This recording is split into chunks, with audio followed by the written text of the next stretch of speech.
В подмосковной Балашихе 25 апреля взорвался автомобиль. Какой ужас!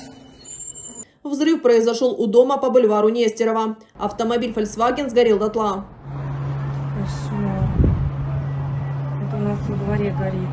Взрыв был такой мощный, что человека отбросило к подъезду. Он погиб. По данным источника телеграм-канала «База», в машине была установлена бомба рядом с газобаллонным оборудованием. Ее было активировано дистанционно в момент выхода человека из подъезда. Погибшим оказался высокопоставленный российский военный, заместитель начальника Главного оперативного управления Генерального штаба вооруженных сил Российской Федерации Ярослав Москалик.